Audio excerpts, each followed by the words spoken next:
আসসালামু আলাইকুম এভরিওয়ান। আজকে গিয়েছিলাম রংপুরের চিড়িয়াখানা। রংপুর চিড়িয়াখানায় রংপুরের মধ্যে ওয়ান অফ দ্য বেস্ট, বাচ্চাদের জন্য ঘোরাফেরার জন্য বেশ ভালো জায়গা। প্রথমে টিকিট কাটলাম, টিকিট কেটে ঢুকে পড়লাম ময়না পাখির কাছে। এরপরে দেখলাম টিয়া পাখি। তারপরে আমরা টুকটুক করে তারপরে আবার আমরা গেলাম এখন হাঁটতে হাঁটতে বাদর মামার কাছে।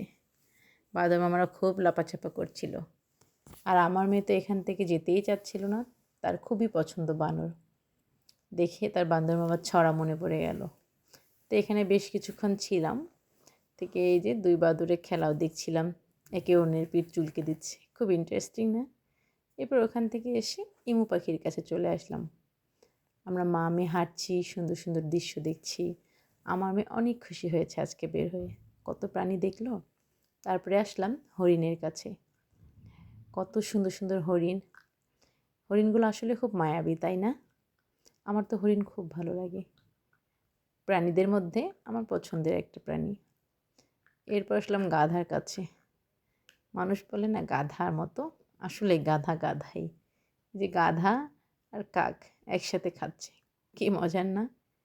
তারপরে এই সাইডে আমরা আসলাম, এখানে পার্কের মতো করেছে, আগের থেকে বেশ নিট অ্যান্ড ক্লিন এবং বেশ কালারফুল। আপনারা এখন নিশ্চিন্তে ফ্যামিলি নিয়ে আসতে পারবেন।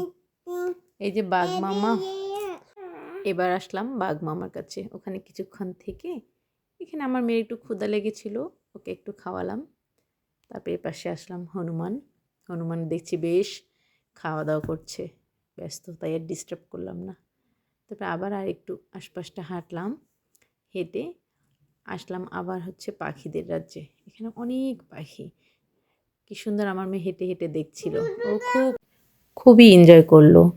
এই যে এখানে খরগোশ দেখি তো খুবই মজা পেয়েছে, সে খরগোশ কিনে চাচ্ছিল। তারপরে সিংহকে দেখলাম, এখানে কেন খুব গন্ধ লাগছিল, তাই ওখান থেকে আসলাম সাপের কাছে। এই সাপগুলো কিন্তু সেদিন খুবই ভয়ঙ্কর ছিল। এই যে শুনতে পাচ্ছেন, আমার মেয়ে পাশে বসে বসে আবার সে ভিডিওগুলো দেখছে আর খুব এনজয় করছে আর ছড়া বলছে, কি কিউট না? আর এই যে ঘড়িয়াল, এটাকে বলে ঘড়িয়াল, ঠিক কুমিরের মতো। প্রথমে ভেবেছিলাম কুমির, তারপরে না, ঘড়িয়াল। এখান থেকে আসলাম ময়ূরের কাছে। আমি আজকে থেকে 7-8 বছর আগে যখন গিয়েছিলাম, তখন এত ময়ূর ছিল না, একটি মাত্রই ছিল। এখন দেখে অনেক চেঞ্জ, অনেকগুলো ময়ূর। ময়ূর দেখে আবার এখানে কিছুক্ষণ ঘোরাফেরা করে এই যে মোটু পাত্তু সাহেবের কাছে আসলাম।